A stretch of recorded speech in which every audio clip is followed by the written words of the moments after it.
Shalom, selamat pagi. Bertemu dengan saya di Mimbar Gemar online pagi ini tanggal 22 Desember 2022. Judul perikop pagi ini saya ambil dari di balik penyakit dan penderitaan yang terdapat di dalam Yohanes 9 ayat yang ke-1 sampai 23. Saya bacakan di firman Tuhan pagi ini, tidak saya baca semua. Orang buta sejak lahirnya, waktu Yesus sedang lewat, ia melihat seorang yang buta sejak lahir. Murid-muridnya bertanya kepadanya, "Rabi, siapakah yang berbuat dosa? Orang ini sendiri atau orang tuanya, sehingga ia dilahirkan buta?" Jawab Yesus, "Bukan dia dan bukan juga orang tuanya, tetapi karena pekerjaan-pekerjaan Allah harus dinyatakan di dalam dia. Kita harus mengerjakan pekerjaan Dia yang mengutus aku. Selama masih siang akan datang malam, di mana tidak ada seorang pun yang dapat bekerja. Selama aku di dalam dunia, akulah terang dunia."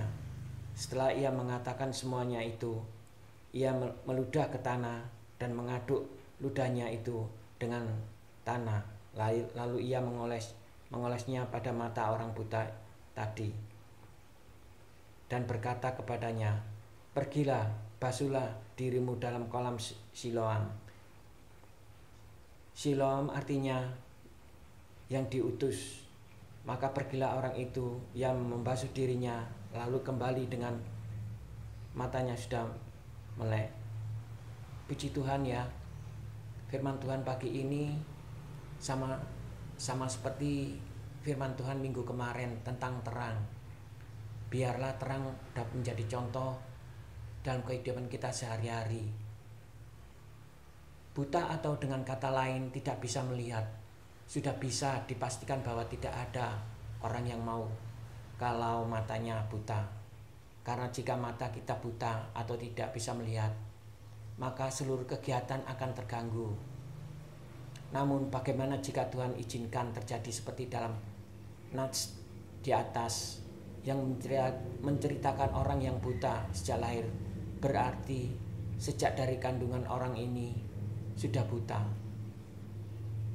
Pertanyaannya, siapa yang membuat dia buta? Jawabnya, Tuhan. Apakah Tuhan jahat? Tentu tidak. Tuhan punya tujuan. Karena setiap apa yang terjadi dalam hidup ini, satu titik pun tidak ada yang tidak seizin Tuhan. Maka apapun yang dia buat di balik semuanya itu, pasti dia punya rencana yang baik dalam setiap kehidupan manusia. Kita itu kadang-kadang menyalahkan Tuhan. Kita kadang-kadang kita kurang memahami. Kita itu diberi tantangan, cobaan, itu rencana Tuhan. Tuhan akan memberikan yang terbaik dalam setiap kehidupan Tuhan. Manusia tidak bisa merencanakan. Kita kadang-kadang merencanakan jalan besok seperti ini, tidak bisa. Tuhan yang menentukan. Dalam nas hari ini, Yesus mengoreksi pandangan murid-muridnya bahwa sakit, penyakit, dan penderitaan terjadi, mempunyai rencana indah di balik sakit penyakit, dan punya pekerjaan-pekerjaan yang ajaib akan dinyatakan. Maka selama masih ada kesempatan, kita harus melakukan pekerjaan-pekerjaan Allah. Inilah yang Yesus lakukan sebagai terang dunia dengan menyembuhkan orang buta itu. Meskipun hari itu adalah hari Sabat.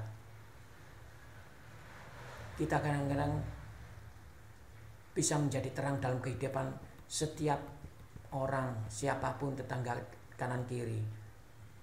Mujizat penyembuhan orang buta itu kemudian menjadi kesaksian indah bagi para tetangganya, juga bagi orang Farisi.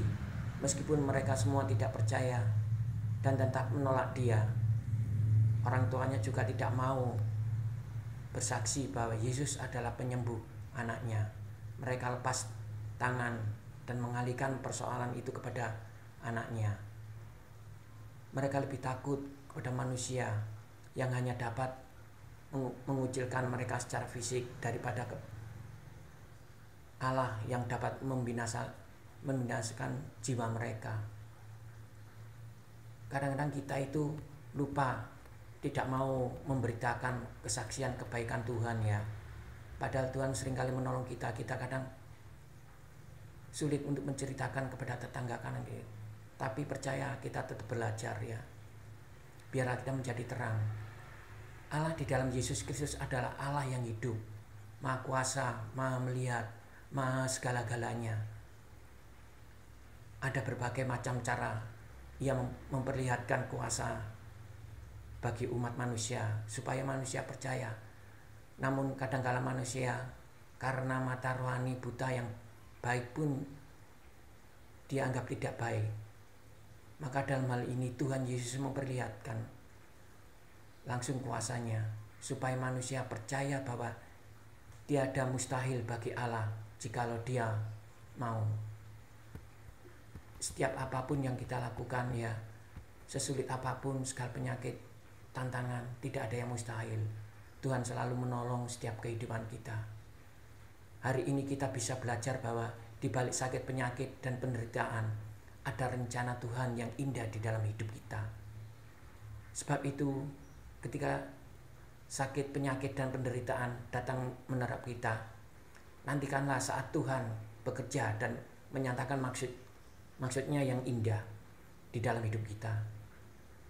Pada saat itu terjadi, kita mesti menyambut dengan penuh syukur serta berani memberikan kesaksian tentang kebesaran Tuhan kepada orang lain, supaya mereka juga mengalami karya-karya Allah yang ajaib di dalam hidup mereka. Di samping itu, selama masih ada kesempatan, kita mesti melakukan pekerjaan-pekerjaan Allah agar orang lain mendapatkan berkat juga serta memuliakan Bapa di surga.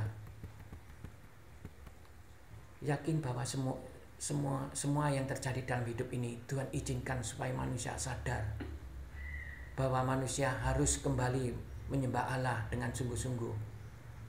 Oleh sebab itu, tugas kita sebagai umat yang percaya kepada Tuhan Yesus Kristus saling mengingatkan dan juga saling menguatkan sesama baik melalui percakapan langsung atau dengan menggunakan medsos dan juga melalui doa. Semoga ini dapat memberkati kita semua. Selamat bergemar dan terus berharap pada Tuhan di dalam doa. Juga di dalam kuasa firman-Nya. Mungkin itu saja yang bisa sampaikan. Tuhan Yesus memberkati. Sebelum kita melakukan segala aktivitas kita pagi ini, kita berdoa, biarlah kita dapat menjadi terang bagi siapapun di dalam diri kita, tetangga kita, dalam pekerjaan kita. Kembali kami syukur kepadamu ya Tuhan. Terima kasih Yesus, terima kasih. Engkau sungguh luar biasa Tuhan. Oh Tuhan, jadikanlah kami anak-anak-Mu terang. Terus terang dimanapun kami berada ya Tuhan. Berikanlah hikmat-Mu kepada kami agar kami bisa menyampaikan tentang Engkau, tentang kabar kebaikan-Mu ya Tuhan, tentang kuasa-Mu ya Yesus. Tuhan, sebentar kami akan melakukan aktivitas pada pagi ini. Sertai kami, sertai rekan-rekan kami. Lingkupi kami dengan kuasa darah-Mu ya Tuhan. Terima kasih Yesus, terima kasih. Ampuni segala dosa dan pelanggaran kami. Layakkan kami ya Tuhan. Terima kasih Tuhan. Inilah doa kami alaskan hanya dalam nama Tuhan Yesus Kristus. Haleluya. Amin. Terus bergemar. Tuhan Yesus memberkati.